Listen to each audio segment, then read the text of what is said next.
નમસ્કાર દર્શક મિત્રો, ગઈકાલે આપણે જે ચર્ચા શરૂ કરી હતી એનો બીજો ભાગ આજે આપણે ચર્ચવાના છીએ.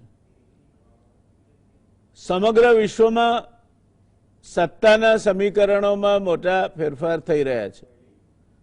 જે કદાચ આજથી 6 મહિના પહેલા કલ્પ્યું નહોતું એ પ્રકારની ઘટનાઓ આકાર લઈ ચૂકી છે. યુએઈ અને ઇઝરાયલ સંધિ કરશે એવું કોઈને સપનું પણ નહીં આવ્યું હોય. ઇઝરાયલના વડાપ્રધાન નેતન્યાહુ દોડીને સાઉદી અરેબિયા પહોંચી જશે એ કોઈએ માન્યું ના હોત, કહ્યું હોત તો. શાબોઆમાંથી ભારત બહાર થઈ જશે ને ચીન અંદર ઘૂસી જશે એવી કલ્પના નહોતી. સાથે સાથે ઓસ્ટ્રેલિયન વડાપ્રધાને જે ચેતવણી ઉચ્ચારી છે કે નાના રાષ્ટ્રોએ વિકસતા રાષ્ટ્રોએ ચીન અને અમેરિકા વચ્ચેના ક્રોસફાયરમાં નહીં સપડાવવું જોઈએ, તે કદાચ ક્વાડનો એ સભ્ય છે જોતા આપણે વિચાર્યું નહીં હોય.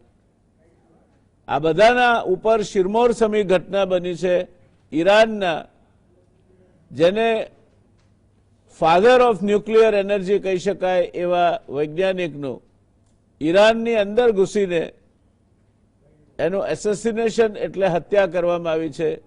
અને ઈરાનના કહેવા મુજબ એની પાછળ મોસાદનો હાથ છે. મોસાદે પણ આ પ્રમાણેનું ટ્વીટ કર્યું છે, જેને અમેરિકાના પ્રમુખ ડોનાલ્ડ ટ્રમ્પે રીટ્વીટ કર્યું છે. આમ અનેક ઘટનાઓ વિશ્વમાં બની રહી છે ને એ વચ્ચે હવે આપણે આ દેશમાં કૃષિ અને કૃષકોનું આંદોલન પણ જોઈ રહ્યા છે.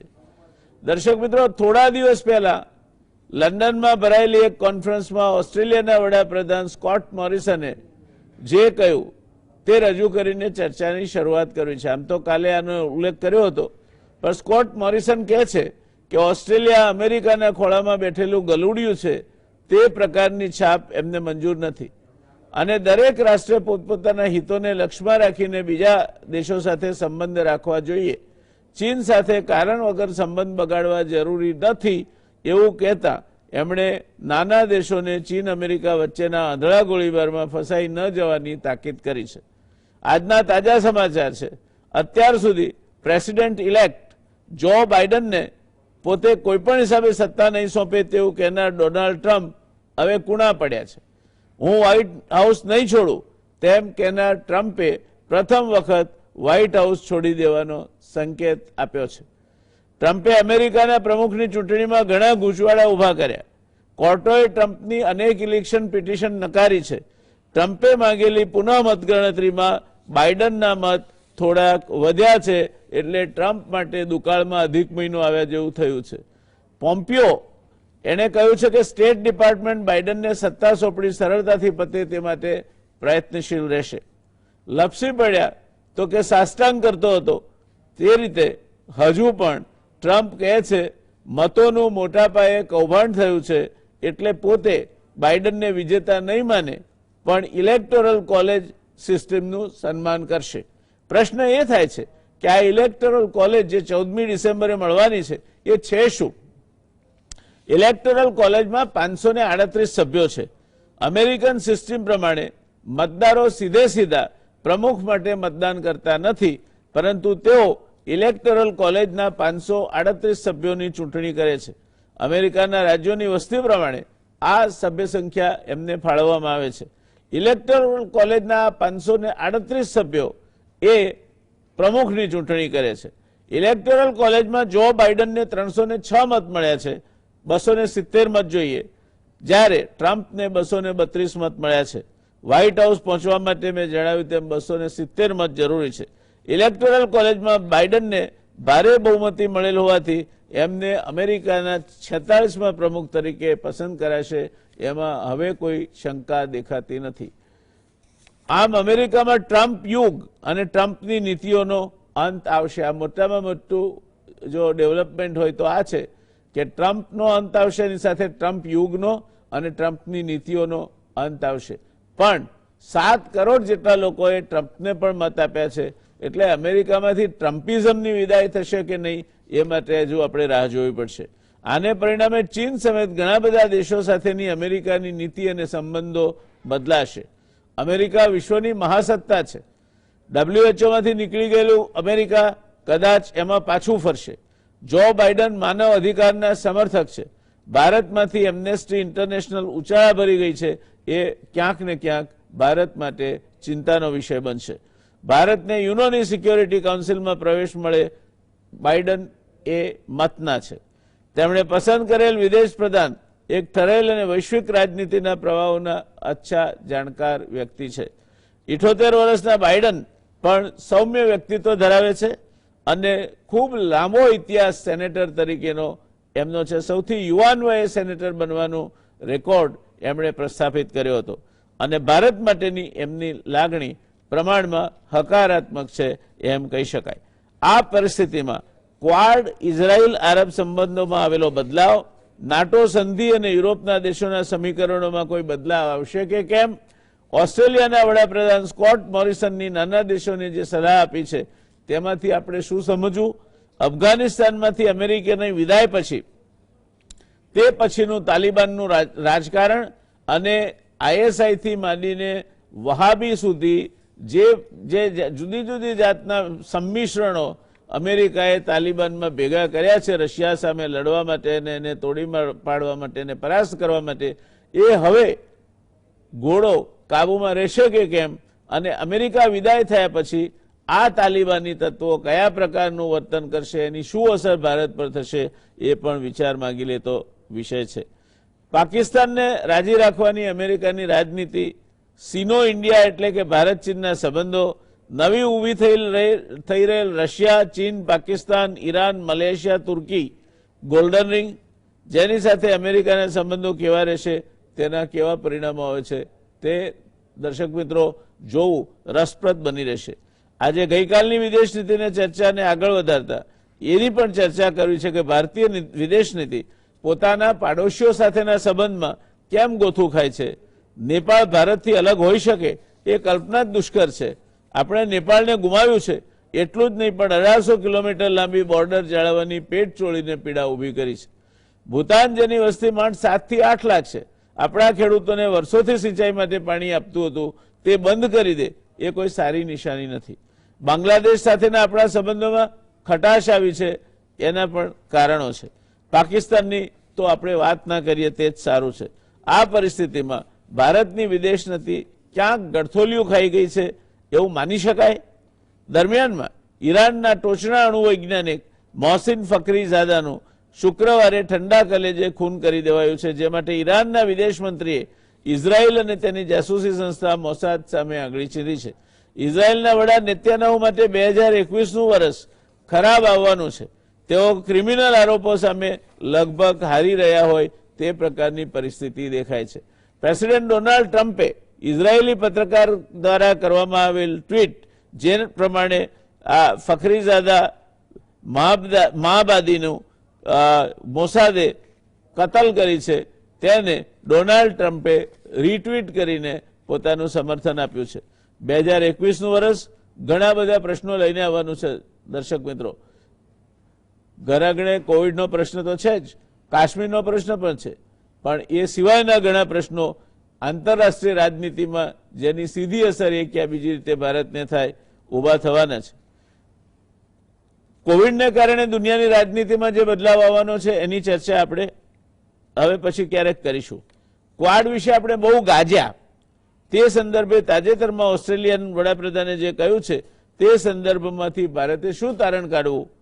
ચીન ઓસ્ટ્રેલિયાનું મેજર ટ્રેડિંગ પાર્ટનર છે, એ હિતોને ભોગે ઓસ્ટ્રેલિયા ચીન વિરુદ્ધ કેટલું પ્રવૃત્ત થાય તે પણ પ્રશ્ન છે. આ બધી બાબતોને લઈને આજે આપણે નિષ્ણાત પેનલ સાથે ચર્ચા કરવાના છીએ અને આજની આપણી નિષ્ણાત પેનલમાં એમ્બેસેડર ડોક્ટર કેતન શુક્લા, તમે બધા સુપરિચિત છો, એમનો પરિચય આપવામાં સમય નથી બગાડતો. ડોક્ટર અમિતભાઈ ધોળકિયાનો પરિચય આપવાની પણ મને કોઈ જરૂર લાગતી નથી. પ્રોફેસર સેબાસ્ટિયન મોરિસ, એ પણ ગુજરાત સમાચારના દર્શક મિત્રો માટે, ગુજરાત સમાચાર ટીવીના દર્શક મિત્રો માટે નવું નામ નથી અને પ્રોફેસર મોરિસ સાહેબને આપણે એક કરતાં વધુ વખત એમના જ્ઞાનનો આપણે લાભ લીધો છે. એટલે સીધી ચર્ચાની શરૂઆત કરીએ તો અમિતભાઈ, પહેલો પ્રશ્ન મારે આપને કરવો છે. ક્વાડ એની આપણે બહુ ગાજી ધાજીને બેન્ડ વાજા સાથે જાહેરાત કરી, સંયુક્ત નૌકા કવાયતની વાત કરી, બધી વાતો કરી. એ પછી ઓસ્ટ્રેલિયન પ્રાઇમ મિનિસ્ટર એમ કે છે કે દરેક દેશે પોતાના સંબંધો, પોતાના હિત જાળવીને બીજા દેશો સાથે રાખવા જોઈએ. ઓસ્ટ્રેલિયા અમેરિકાનું બગલબચ્ચું નથી અને એટલે ચીન સાથે ઓસ્ટ્રેલિયા નાપ્યા તુલ્યા પણ સંબંધો રાખશે, કારણ કે ચીન એનું એક મોટું ટ્રેડિંગ પાર્ટનર છે. આ પરિસ્થિતિમાં આપણે ઓસ્ટ્રેલિયાને ક્વાડમાં આવવાથી જે આપણે છાપરે ચડીને ગાજતા હતા એમાં કંઈ ફરક પડશે ખરો? ઓસ્ટ્રેલિયન પ્રાઇમ મિનિસ્ટરે જે વાત કરી છે એના ઉપરથી આપ એમાં એને કઈ રીતે જુઓ છો? એના ઉપરથી આપ શું તારણ કાઢવા માંગો છો, અમિતભાઈ? ઓસ્ટ્રેલિયાના પ્રધાનમંત્રી મોરિસને જે વાત કરી છે એ મારી દ્રષ્ટિએ કોઈ પણ દેશની વિદેશ નીતિ માટે એક પાયાનો સિદ્ધાંત છે. એમને એટલો જ ફરક કર્યો કે જાહેરમાં એમને આ વાત કરી છે. શીતયુદ્ધ હોય કે શીતયુદ્ધ પછીનો સમય હોય, હંમેશા કોઈ પણ દેશ છે તે પોતાના હિતને ધ્યાનમાં રાખીને જ પોતાની વિદેશ નીતિ બનાવતો છે અને એમાં કોઈ કાયમી જોડાણો કે કાયમી દુશ્મનાવટ ન હોય એ વાતનો જ પુનરોચ્ચાર ઓસ્ટ્રેલિયાના પ્રધાનમંત્રીએ કરેલો છે. એમાં એમણે જે એક વાત ઉમેરી છે તે બહુ મહત્વની છે અને મને લાગે છે કે ભારતની વિદેશ નીતિ માટે પણ આ એક યોગ્ય સંદેશ છે કે બે બળિયાઓ જ્યારે લડતા હોય, બે હાથીઓ જ્યારે લડતા હોય ત્યારે જંગલના નાના પ્રાણીઓ અને જંગલના જે કોઈ પણ બીજા પશુ પક્ષી વગેરે હોય એમને અનનેસેસરી એ બળિયાઓ વચ્ચેની લડાઈમાં કૂદી પડવાની જરૂરત નથી, સિવાય કે એમના સીધા હિતો એ લડાઈમાં સંકળાયેલા છે. મને એવું લાગે છે કે ભારતને માટે પણ હવે ફરી વખત જેને આપણે કહીએ ને એક ન્યૂ નોન અલાઇનમેન્ટ, નહેરુજીની જે નીતિ હતી નોન અલાઇનમેન્ટની, એ શીતયુદ્ધમાં કદાચ આ જ પરિપ્રેક્ષ્યથી એ પ્રેરિત હતી કે જ્યારે રશિયા, સોવિયત યુનિયન, અમેરિકા લડી રહ્યા છે ત્યારે ભારતે સીધી રીતે પોતાના હિતને જોખમાવવાની જરૂરત નથી અને એક ફ્લેક્સિબિલિટી રાખવી છે.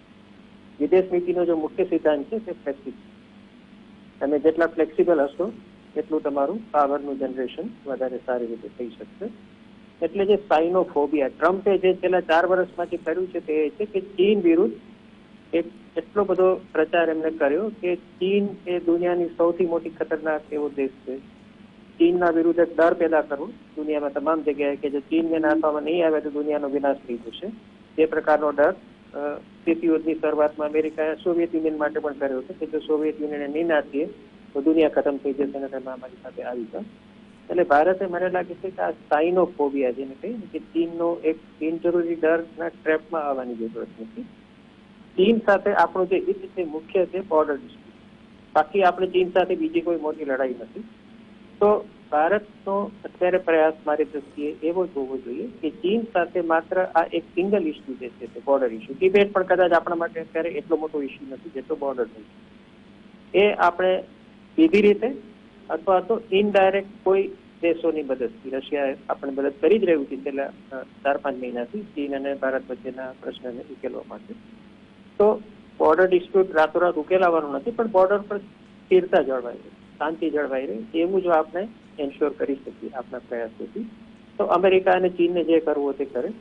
આપણે અત્યારે આપણા ઘર આંગણાના હિતો ઉપર વધારે ધ્યાન રાખવાની જરૂર છે, આપણી સરહદો ઉપર વધારે ધ્યાન રાખવાની જરૂર છે.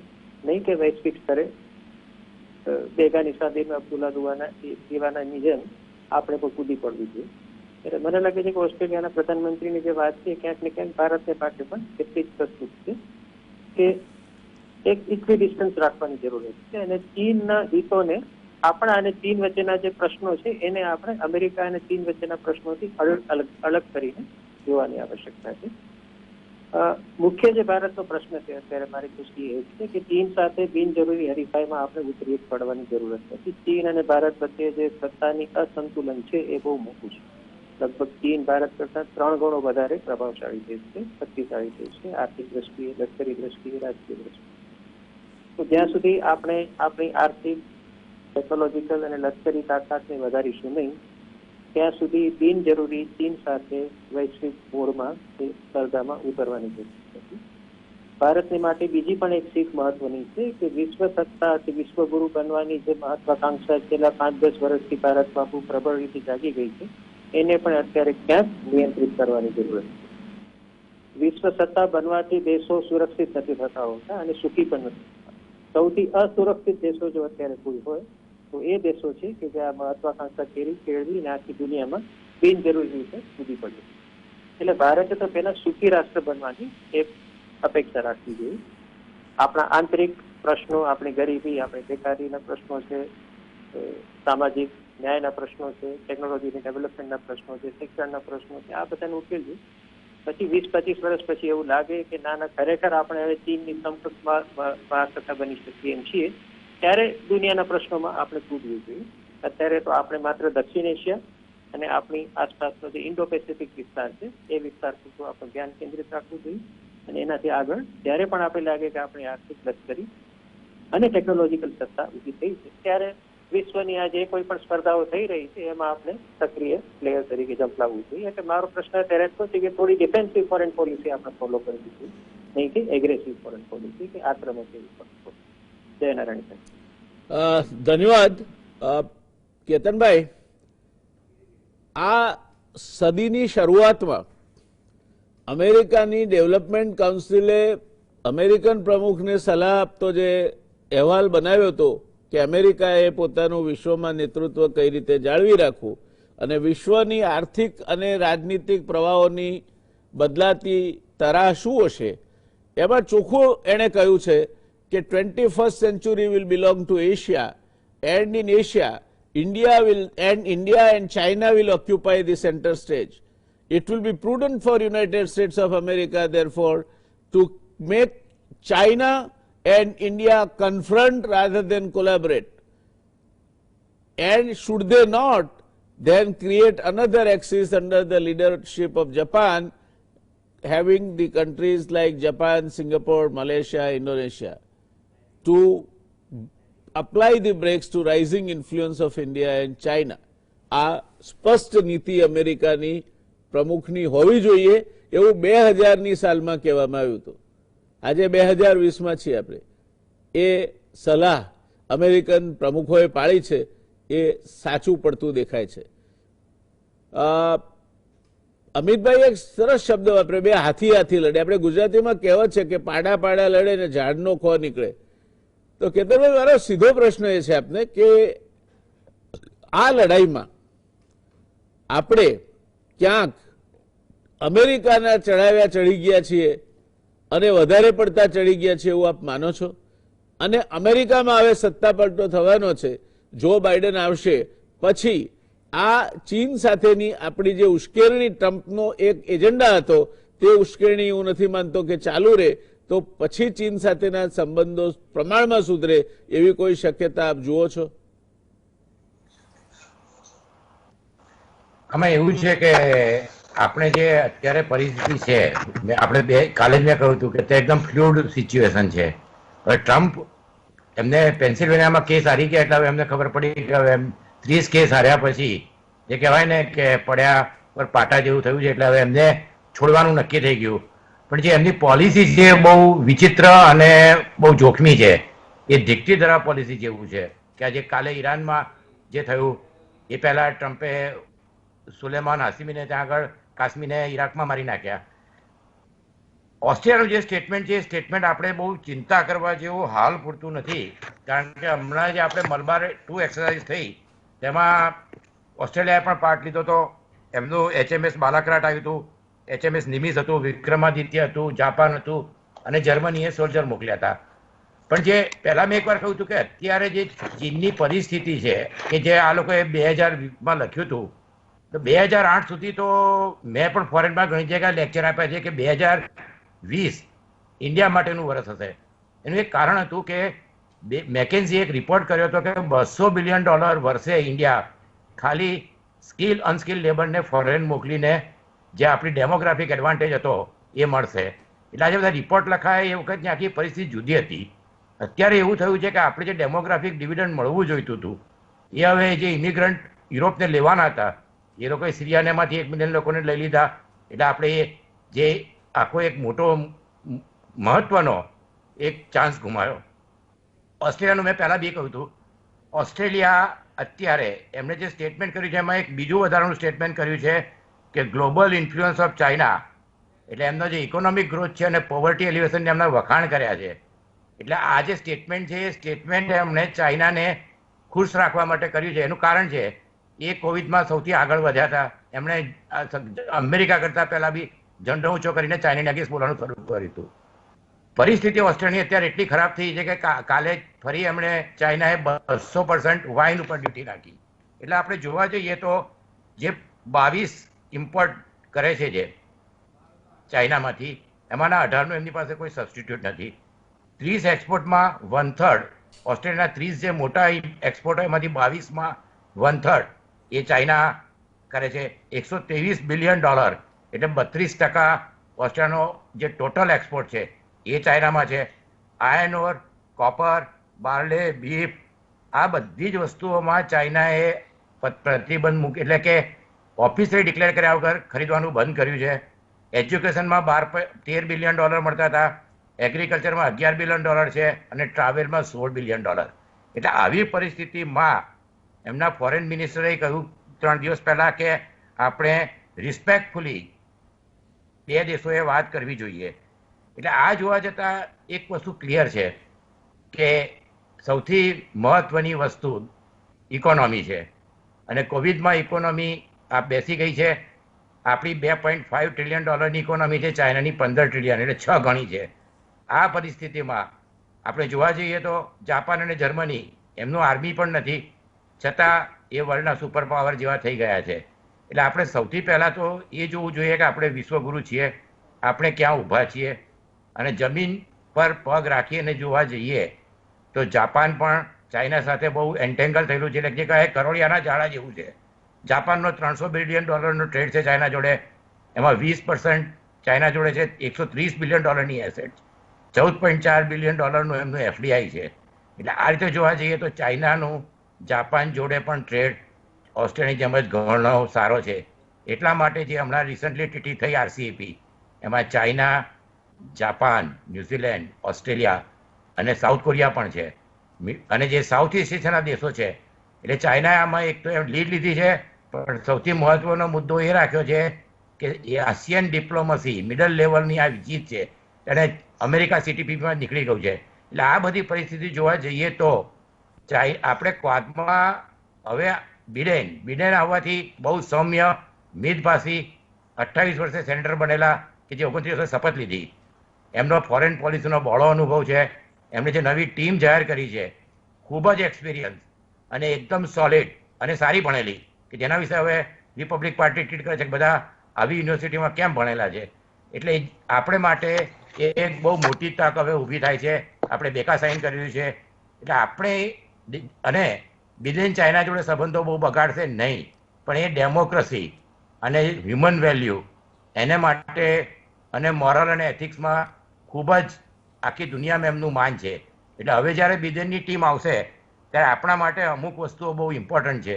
એક, આપણે બંને ડેમોક્રેસી છીએ, એટલે જૂનું જે કંઈ છે 4 વર્ષને આપણે ભૂલી જઈને આપણે જે પહેલાંના સારા સંબંધો હતા ઓબામા અને બિડેનના, જેમણે આપણે ન્યુક્લિયર એગ્રીમેન્ટમાં સપોર્ટ કર્યો હતો, એને એ બેઝ ઉપર હવે આપણે આગળ વધવું જોઈએ કે આ બે દુનિયાની મોટી ડેમોક્રેસી છે. બિડેનનો સૌથી વધારે મોટો ઇન્ટરેસ્ટ કોવિડમાં છે, ત્યારે એન્વાયરમેન્ટમાં છે. બંનેમાં ભારત વેક્સિન ડિપ્લોમસી, આપણે સૌથી મોટા મેન્યુફેક્ચર બની શકીએ ટેકનોલોજી ટ્રાન્સફર કરીને. કોવિડમાં અને એન્વાયરમેન્ટમાં ઇન્ડિયાએ બિડેન જોડે આગળ વધવું જોઈએ. એ સિવાય જોવા જઈએ તો ક્રોસ બોર્ડર ઇન્વેસ્ટમેન્ટ અને ફાઇનાન્શિયલ સર્વિસ પર્ટિક્યુલરલી, આ બધી વસ્તુમાં ઇન્ડિયાને ટ્રમ્પે જેટલી વાતો કરી છે, ગાજામાં એક વર્ષે નહીં, ટ્રમ્પે જે કર્યું છે એમાં આપણને કંઈ બહુ ફાયદો થયો નથી 4 વર્ષમાં. હવે બેકામાં આપણે ડિફેન્સ પ્રોડક્શન ઇન્ડિયામાં લાવી શકીએ, કારણ કે લોંગ ટર્મમાં અમેરિકા ચાઇના જોડે અત્યારે સંબંધો સારા રાખવા પડશે, કારણ કે અમેરિકાની ઇકોનોમી પણ ચાઇના જોડે બગાડવાથી બહુ એ થાય નહીં, પોસિબલ નથી. એમનો પણ બિઝનેસ $450 બિલિયન છે. એટલે અમેરિકા અત્યારે ચાઇના જોડે હાલના તબક્કે કોઈ પણ કન્ટ્રી યુદ્ધ કરે એવું પોસાય નહીં, એવું નથી. ઈરાન પણ શાંત રહેશે. અને જતા પહેલા ટ્રમ્પે આખું મિડલ ઇસ્ટ અસ્તવ્યસ્ત કરી નાખ્યું છે. ઈરાનમાં ન્યુક્લિયર એની ઇન્સ્ટોલેશન પર એટેક થાય એવું એમણે એમના મિલિટરી એડને પૂછ્યું હતું, એટલે નાથાન્યુ 21માં ફસાયા હતા. ટ્રમ્પ ઇલેક્શન હતું એમાં આખી જે મિડલ ઇસ્ટ પોલિસી છે એ બહુ લોંગ ટર્મ વિઝનવાળી લાગતી નથી. એટલે આપણા માટે અત્યારે બહુ મોટો મોકો છે કે આપણે જે જોવા જઈએ એક ઓલિગોપોલી રશિયામાં છે બિઝનેસમેનની, એવી પરિસ્થિતિ આપણે ત્યાં થાય છે. એટલે આપણે એસએમઈ અને એમએસએમઈમાં China is a big supply chain. એટલે આપણે અમેરિકા જોડે ત્યાંથી ઇન્વેસ્ટમેન્ટ આવે, ટેકનોલોજી અને ઇનોવેશન કરીને ચાઇનાનો જે સપ્લાય જે ચાઇના 10 વર્ષ પહેલાં હતું એ સપ્લાય ઇન્ડિયાને મળી શકે એવા ચાન્સીસ બિડેન જોડે વધારે છે. એટલે જે અમિતભાઈએ કહ્યું કે પહેલાં કાયમ કહું છું, અત્યારે આપણે ચાઇના જોડે જે કહેવાય કે બરોબરમાં પાવર, ડેવલપ પાવર અને સુપર પાવર, ઓસ્ટ્રેલિયા પોતે જે કહ્યું છે એમ ખાલી આપણા માટે નહીં એમના માટે કહ્યું છે કે અમેરિકા અને ચાઇનાની લડાઈમાં ડેવલપ કન્ટ્રીએ પડવાથી કોઈને ફાયદો થશે નહીં. દરેક કન્ટ્રી પોતાનું હિત જોશે. જાપાન, કોરિયા, ઓસ્ટ્રેલિયા, ન્યુઝીલેન્ડ અને ચાઇનાનું આ બધા કન્ટ્રી જોડે ટ્રેડનો બહુ મોટો છે. એટલે આપણે 3 વસ્તુ કરવી પડે. એક તો ઇકોનોમી બહુ જલ્દી સુધારવી પડે, બીજી ઇન્ટરનલ જે ફાર્મરને આ બધા એજિટેશન છે એટલે જે કહેવાય કે સ્ટેબિલિટી એ લાવવી પડે, બેંક અને ફાઇનાન્સનું વાતાવરણ સુધારવું પડે અને ઇનોવેશન અને ઇન્વેસ્ટમેન્ટ એસએમઈ એમએસએમઈમાં વધારે કરવું જોઈએ.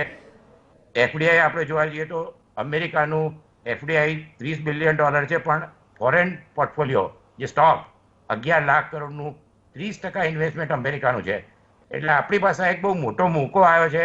સાથે સાથે બીજી 2 વસ્તુ છે કે નાસા, એની જોડે પણ ઈસરો ઘણા સારા પહેલા કરારો હતા. એટલે આપણી પાસે એક મોટી ઓપોર્ચ્યુનિટી ઊભી થઈ છે અને પર્ટિક્યુલરલી H1B વિઝા ને એ બધું એને માટે બિડેન બહુ ખૂબ જ જે કહેવાય કે પોઝિટિવ છે. એટલે આ બધી પરિસ્થિતિ જોતા ને એમની ટીમમાં પણ 10 થી 11 ઇન્ડિયનોનું સારું સ્થાન છે. સીઈઓ આપણા 25 બહુ સારી સ્થિતિમાં છે ત્યાં આગળ. એટલે આમ જોવા જઈએ તો આપણે માટે આ એક બહુ મોટી તક છે જે 1971માં નિક્સન, કિસિંજર અને ચાઇનામાં જે થઈ એ જ પ્રકારની પરિસ્થિતિ છે. એટલે આપણે આગલા 10 કે 15 વર્ષ આ પરિસ્થિતિનો લાભ લઈએ અને પછી ચાઇના જે સ્થિતિમાં આજે છે એ સ્થિતિ ઊભી થાય ત્યાં સુધી આપણે શાંતિ રાખવી જોઈએ. બોર્ડર ચોક્કસ અમેરિકા અને બધા રશિયાને પણ ઇન્ટરેસ્ટ છે કે ચાઇના બહુ આગળ ના વધે. ત્યાં આપણે પરિસ્થિતિ જે કહેવાય કાબૂમાં છે એને કાબૂમાં રાખીને મોટા રિટોરિક રાખ્યા વગર જે કહેવાય કે શાંતિથી 10 વર્ષ ઇકોનોમિક પ્રોગ્રેસ કરે તો ભારત માટે આ એક બહુ મોટામાં મોટી તક બિડેન આવવાથી ઊભી થઈ છે. અને જે નાના નાના રિટર્ન છે એ છોડી દેવા જોઈએ. Kashmir, human write A Biden બોલશે, કમલા હેરિસ બોલશે, પણ આપણે એ બધું જોયા વગર ખાલી ઇકોનોમી સર્વગુણમ કાંચનમાશ્રયતે ઇકોનોમી સૌથી સ્થિર કરી અને આપણી ઇન્ડસ્ટ્રીઓ ટેકનોલોજી અને ઇનોવેશનથી આગળ લાવે તો આપણે માટે એક જે કહેવાય કે ધન્યવાદ કેતનભાઈ.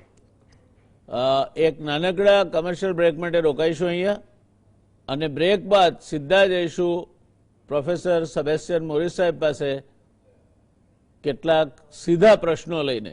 રોકાઈએ એક નાનકડા કમર્શિયલ બ્રેક માટે. નમસ્કાર દર્શક મિત્રો, બ્રેક બાદ ફરી એકવાર આ અત્યંત ગંભીર અને છતાં પણ રસપ્રદ ચર્ચામાં आपનું स्वागत है। मोरिस साहब, मैं रुख करता हूं आपकी ओर। अमेरिका में अब ये करीब करीब तय है कि Joe Biden will be the next president, 46th president of the United states of America. Trump ने अपने हथियार में मानता हूं कि डाल दिए हैं, कुछ और इसके हाथ में अब रहता नहीं है। मेरे आपसे दो प्रश्न हैं।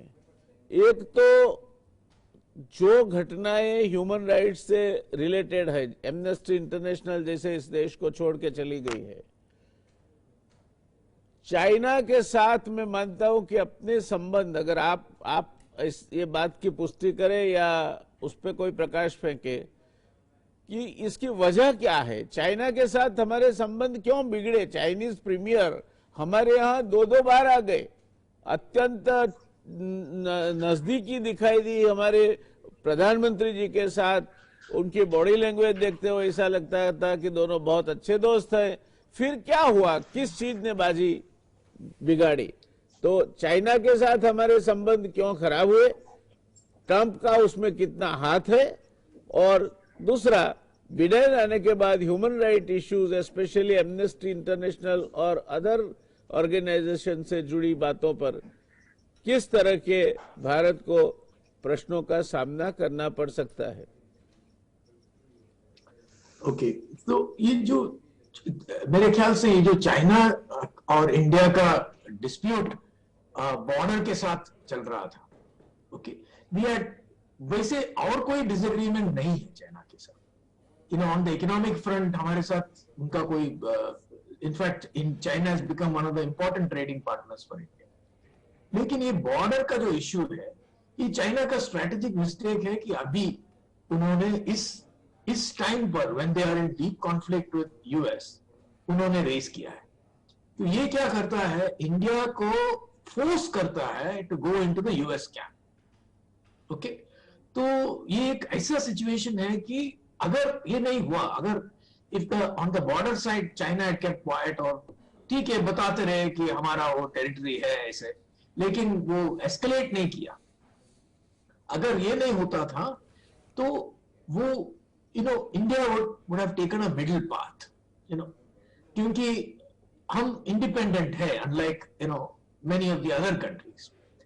लेकिन क्या हुआ है, उन्होंने क्यों रिएक्ट किया, इसका मेरा एक ही स्पेकुलेशन है कि हम बॉर्डर रोड्स बहुत अच्छी तरफ से बना रहे थे मोदी के रेजिम में। ओके, इसके पहले हमारा बहुत बड़ा वल्नरेबिलिटी आया था बॉर्डर पे, और ये है कि China can reach the border with full trucks, ऐसे 10 घंटे में उन लोग बड़े वो वहां से पहुंच सकता है।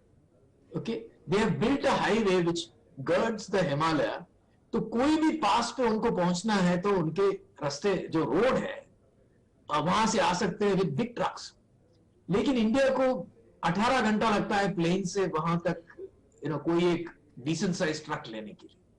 तो इंडिया ने क्या किया है, कुछ कुछ तरफ बॉर्डर रोड्स स्ट्रेंथन करने ट्राई किया। तो अभी वो जो डिसएडवांटेज इंडिया का था ऑन द लैंड स्कर्मिश, वो हमने थोड़ा बहुत स्क्वायर अप करने के लिए ट्राई किया। ओके, लेकिन आप जानते हैं कि हमारा रोड्स बनना कितना टाइम लगता है, तो हमने स्टार्ट किया, उनको हमारा इंटेंशन पता हो गया और उन्होंने ये बॉर्डर पे प्रीएम्प्टिव ऑक्यूपेशन कर लिया, जहां जहां स्ट्रेटेजिक एडवांटेज उनको होना है, टैक्टिकल एडवांटेज होना है। तो ये शायद हो सकता है। So they didn't want the struggle with this conflict with India, but वो हो गया क्योंकि हमने ऐसे मूव किया। कि ये शायद हो सकता है। Okay, I can't understand another reason, because इस सिचुएशन पे जब चाइना इतना बड़ा economic conflict and therefore military conflict with और कंटेस्ट विद यूएस चल रहा है, उनको ये इट्स अ डिसएडवांटेज। क्योंकि अभी देख लीजिए उनका interest in south east Asia, south Asia, okay, पास वाले सब देश के साथ उनका बॉर्डर डिस्प्यूट है।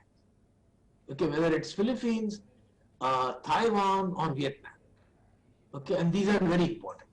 तो अगर वो सिर्फ फिलीपींस के साथ जो बॉर्डर मीन्स जो आइलैंड का डिस्प्यूट था, पैरासल आइलैंड, अगर वो सिर्फ उसके ऊपर उन लोग ने ध्यान दिया and they occupied and constructed that island, तो उनको strategic advantage in the West Pacific हो सकता है अगेंस्ट एनी यूएस इनकर्शन। तो वो उनका रियल इंटरेस्ट है। तो इसके इंडिया में थोड़ा बहुत हिमालयन बॉर्डर पुश करने से उनको कोई फायदा नहीं, क्योंकि you can't imagine the Indian army going and invading China, वो तो हो नहीं सकता है। और even occupying Tibet, we were the first people who said that Tibet is a part of China, okay, which was a strategic mistake. Okay, so ये मेरा hypothesis है। तो that's what I think happened. Okay, क्योंकि अभी देखा गया तो US, Australia, Japan, certainly Vietnam, all of them would see China with suspicion. Okay, तो उनको साउथ ईस्ट एशिया में पीस नहीं है, and that peace is not just coming from the US, contest, but it's also coming from their own problems in these areas. तो China का economic might is undaunted. Okay, मैंने कुछ थोड़ा सा calculation किया है, and they were doing very well. अगर आप एक इंडेक्स तैयार किए, what called economic momentum, which is the delta GDP जो उन लोग क्रिएट कर रहा है. So the economic momentum of China at exchange rate GDP is 2 times that of China. I mean, China is 2 times that of US. Sorry. Okay, and if you work it out at official PPP, it is 3 times. And if you work it out at the correct PPP, it is 6 times the momentum of US. Okay, so I would go even if you go by the exchange GDP, it is twice the momentum of the US. Okay, which puts it, almost 3 times the momentum of Europe. Okay, इसके साथ अगर हम India का serious momentum देखा गया, तो India's exchange rate is only 1/3 of the US, and at full PPP, it is equal to US momentum. Okay, so there is no comparison between India and China in terms of economic momentum. So Australia was forced to toe the Chinese line. They kept quiet when China went aggressive on Paracel Islands, on India and so on. उसका कारण क्या था कि their entire trade, I mean, if you look at Australia, their incomes will collapse if China refuses to buy the wine, iron ore, cotton, wool, timber, lobsters, fish. 80%, 75% of Australia is going to China. Okay, so China is a big fellow there.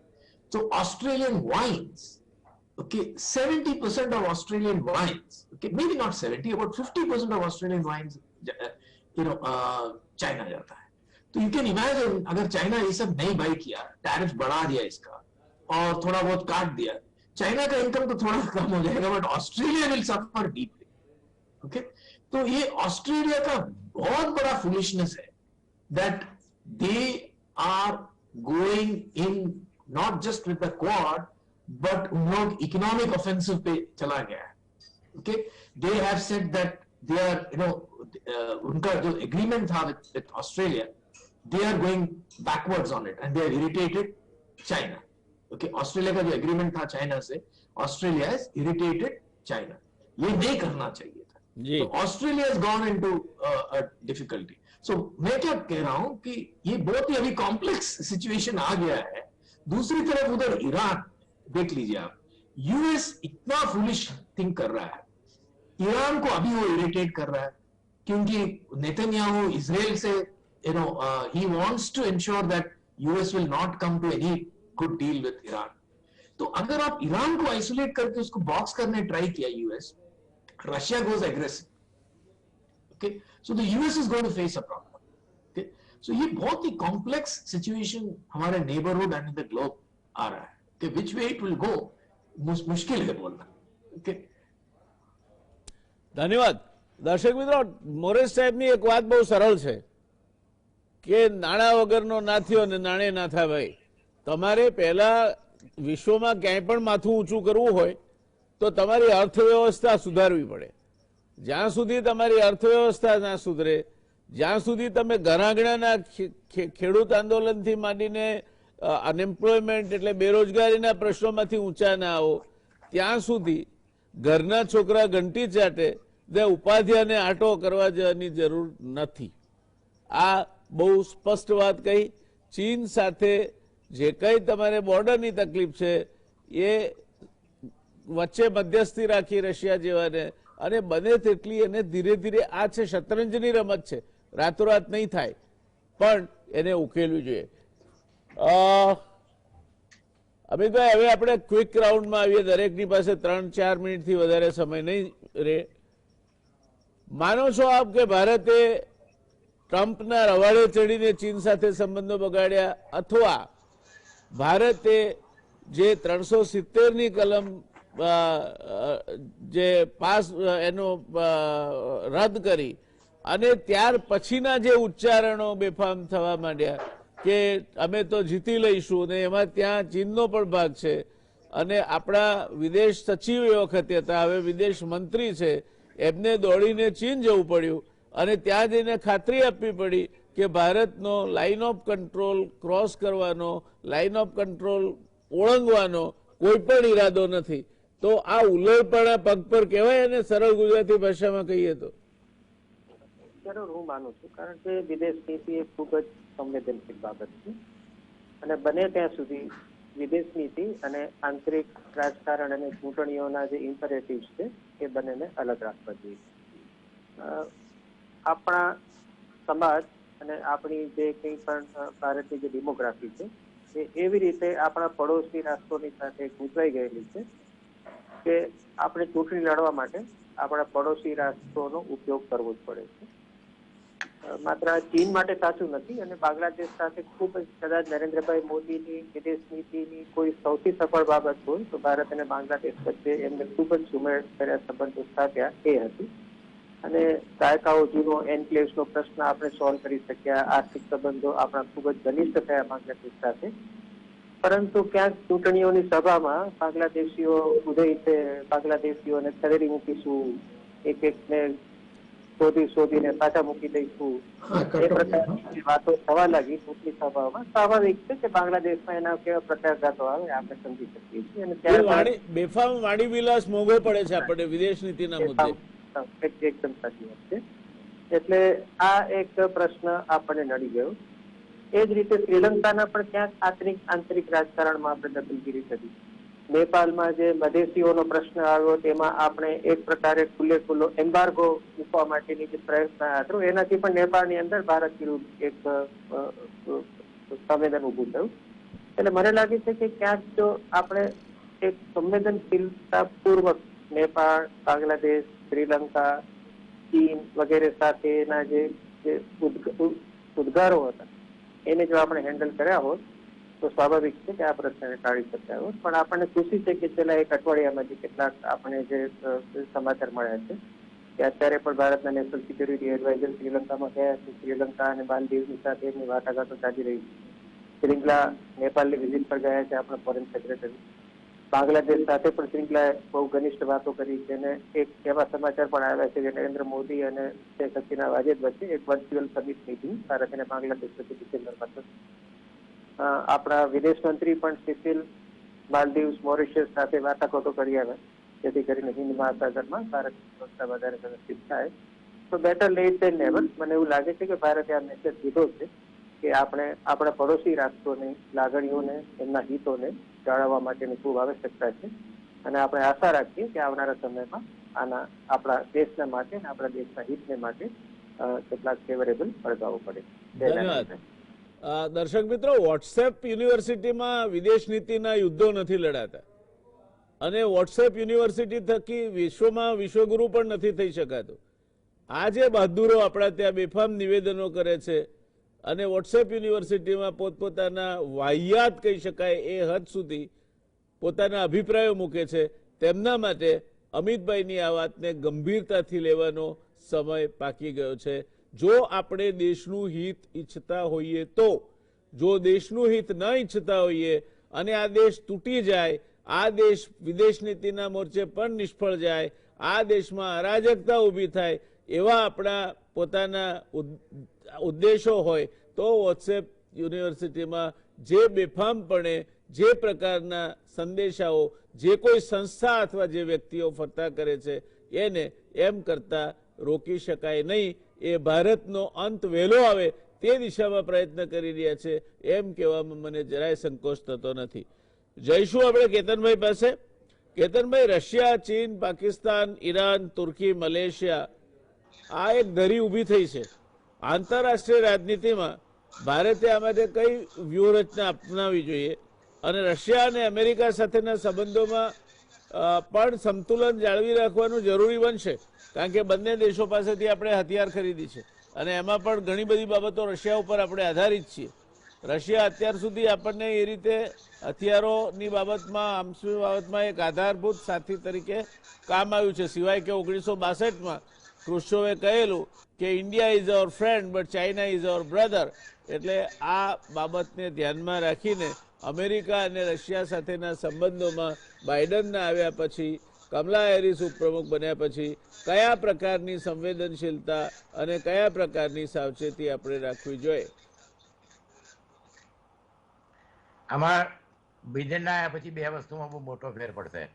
રશિયાના જે સંબંધો છે એ મારા ખ્યાલથી બિદેન રશિયાની ઉપર વધારે ધ્યાન આપીને સેન્કશન વધે, હ્યુમન રાઇટનું થાય અને બીજા બધા પ્રોબ્લેમ થાય એવી શક્યતા વધારે છે. કારણ કે 2016 અને 2020માં રશિયાએ અમેરિકાની ચૂંટણીમાં ખૂબ જ ઇન્ટરફિયરન્સ કર્યું છે. બીજી અગત્યની વસ્તુ એ છે કે અત્યાર સુધી ટ્રમ્પની જે પોલિસી છે એ એણે ચાઇના વિરુદ્ધ બોલવાનું 2 વર્ષ શરૂ કર્યું, પણ એ પહેલા ચાઇના અને રશિયાને ફાયદો થાય મિડલ ઇસ્ટમાં કે બધી રીતે એ રીતે કામ કર્યું છે. એટલે ચાઇના જોડે બિઝનેસના સંબંધો થોડા ટ્રમ્પ કરતાં વધારે સારા રહેશે. આમાં આપણે એ જોવું જોઈએ કે આમાં આપણને ક્યાં ફાયદો છે. દાખલા તરીકે એરક્રાફ્ટ બનાવવા કે આ તે રશિયાએ આપણને 90%થી 60% પર આપણે આવી ગયા છે, પણ 62 પછી સૌથી વધારે ડિફેન્સમાં સપ્લાય કર્યું તો રશિયાએ કર્યું છે. રશિયાની પરિસ્થિતિ હવે જુદી છે. એ હવે ચાઇના એની ઉપર એનો હાથ ઊંચો છે. એટલે આપણે આ પરિસ્થિતિમાં એ જોવું જોઈએ કે આપણે અમેરિકા અને યુરોપિયન યુનિયનમાંથી આપણને મેક્સિમમ ફાયદો શું મળી શકે છે. સાથે સાથે રશિયા જોડે સંબંધ બગાડવાની આપણે કોઈ જરૂર નથી. એટલે આમ જોવા જઈએ તો આ ધુરીમાં પાકિસ્તાન ઈરાન આગળ પાછળ આમ તેમ થશે, પણ રશિયા અને ચાઇના અને અમેરિકા આપણે એ જોવું જોઈએ કે આમાં સૌથી વધારે ફાયદો આપણે શું છે. જે હમણાં મોરી સાહેબે કહ્યું, મારું એવું માનવું છે કે ચાઇનાએ રસ્તા બાંધવાને લીધે આ પ્રોબ્લેમ થયો નથી. એ ખોટી જે કહેવાય ને બહુ સિમ્પ્લિફિકેશન છે. ચાઇના એશિયામાં આપણે જે આપે કહ્યું શરૂઆતમાં કે ઇન્ડિયા અને ચાઇના 2 દેશ 21મી સદીમાં હશે. ચાઇનાએ એમનું પ્રભુત્વ સાઉથ એશિયામાં કર્યું છે, આસિયાનમાં કર્યું છે. એટલે એ ઇન્ડિયાને રોકવા માટે હવે આવતા 20 વર્ષથી કન્ટિન્યુઅસ સ્ટ્રાઇક કરશે. પણ એ સામે સામે રશિયા પણ ચાઇનાને રોકવાનો પ્રયત્ન કરશે, અમેરિકાને કરવો જ પડશે. એ પરિસ્થિતિમાં આપણે માટે સૌથી સારી સ્થિતિ એ છે કે આપણે અમેરિકા પાસેથી પણ લાભ લઈ શકીએ. રશિયા જોડે બગાડ્યા વગર સંબંધો પૂરા જૂના સંબંધો સારા છે, એમને પણ ચાઇનાનો થોડો ડર છે. એટલે આ પરિસ્થિતિમાં આપણા માટે જે કહેવાય કે અમિતભાઈએ કહ્યું સ્ટેટમેન્ટો કરવાની જરૂર ન હોય. આપણે સાઉથ એશિયામાં સૌથી મોટા છીએ, એટલે એક બિગ બ્રધર સિન્ડ્રોમ છે. એટલે નેપાળ, ભૂતાન, બાંગ્લાદેશ, શ્રીલંકા, માલદીવ બધા સેન્સિટિવ હોય છે. એટલે જે સ્ટેટમેન્ટો થતા હોય છે એમાં વોટ્સઅપ તો કોઈ વાંચતું નહીં હોય, પણ જે ઇલેક્શન કે રેલીમાં કે જે લીડર એ સ્ટેટમેન્ટમાં બહુ ધ્યાન રાખવું જોઈએ. ચાઇના બહુ ખૂબ જ સેન્સિટિવ હોય છે. ઇવન અમેરિકા બી સ્ટેટમેન્ટોમાં સેન્સિટિવ રહેતું હોય છે. આપણે 62ની વોરમાં નહેરુના થોડા સ્ટેટમેન્ટોને લીધે ચાઇના ખૂબ બગડ્યું હતું. એટલે આપણે ચાઇના જોડે સંબંધો બગાડ્યા વગર ટ્રેડ અને ઇકોનોમીમાં આપણે એમને થોડા ઓછો કરવો જોઈએ, સંરક્ષણમાં આગળ વધવું જોઈએ. અને રશિયા અને અમેરિકા બંને સાથે સારા સંબંધો રાખીને, હવે નોન એલાઇન નહીં, એલાઇન ટુ ઓલ, આપણને જ્યાં લાભ થાય એનો મેક્સિમમ લાભ લેવો જોઈએ. કારણ કે રશિયાને પણ ચાઇનાનો ડર છે અને એ લોંગ ટર્મમાં 20 વર્ષમાં ચાઇનાને પ્રોબ્લેમ થાય એવી શક્યતાઓ રશિયાને ખબર છે. એટલે આપણે અમેરિકા અને રશિયાને બંને જગ્યાએથી સારો લાભ મેળવી શકીએ, પણ સ્ટેટમેન્ટ આપવામાં ખૂબ જ ધ્યાન રાખવું જોઈએ. મુલાકાતોથી સંબંધો એક દિવસમાં સુધરતા નથી. એટલે આવી બધે જ્યારે ગળે મળો, મુલાકાતમાં લોકો ગળે મળતા હોય છે, સારું બોલતા હોય છે, પણ જે પ્રેક્ટિકલ અને લોંગ ટર્મ શું ફાયદો છે એ જોવું એ ખૂબ જ અગત્યનું છે. આપણે માટે આ સુવર્ણ તક છે. जी धन्यवाद। मोहित साहब आपके पास आया हूं, बहुत कम समय है, मगर आपसे स्पष्ट मार्गदर्शन चाहिए मुझे कि ये जो अभी तक का जो सार निकला है वो ये है कि भारत ने काफी हद तक बेगानी शादी में अब्दुल्ला दीवाना ऐसे मनमौजी को कैसे है समझाना। तो आपकी क्या राय है, बेगानी शादी में अब्दुल्ला दीवाना बन के नाचे तो नाचने में कितना उसको संयम रखना चाहिए? बहुत बहुत संयम रखना चाहिए। आपने बहुत अच्छा कहा। देखो अभी इंडिया का बेसिक वीकनेस क्या है कि देयर आर 2 वीकनेसेस। एक तो इकोनॉमिक वीकनेस बहुत ही ज्यादा है, कंपेयर्ड टू चाइना। हम तो कोई कहाँ भी नहीं है। चाइना इज, जैसे मैंने मोमेंटम कहा, चाइना का 6 टाइम्स इंडिया का मोमेंटम है, कोई भी मेजर आप ले लीजिए।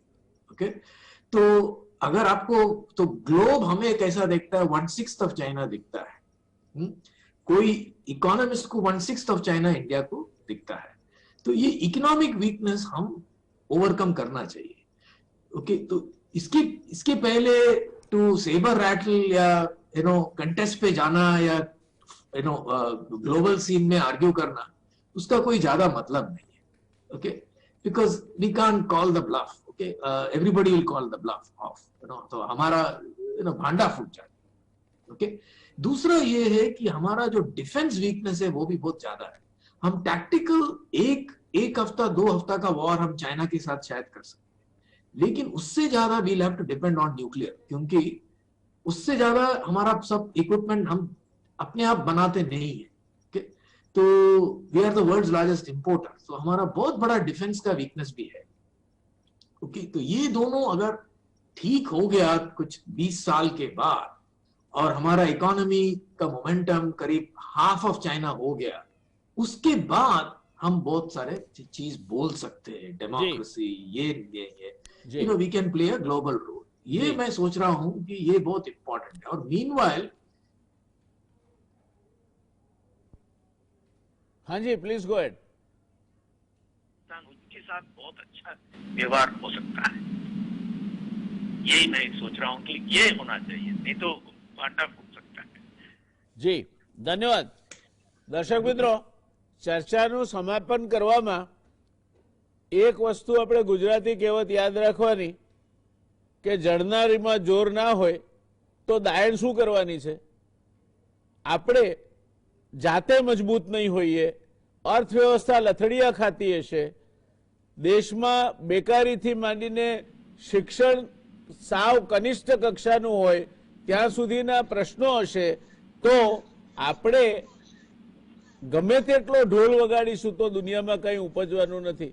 દુનિયાના દેશો બહુ ઝડપથી આગળ વધી રહ્યા છે અને એલ્વિન ટોફલરે કહ્યું છે તે પ્રમાણે knowledge will be the power, who has the earliest access to the knowledge shall be the most powerful. અને મોરી સાહેબે બીજી જે વાત કહી, સંરક્ષણ મોરચે આપણે દુનિયાના સૌથી મોટા આયાતકાર છીએ. એ સ્વાવલંબન થતા થતા 20 વર્ષ લાગશે, તમે જો ટેકનોલોજી તમારી વિકસાવો તો.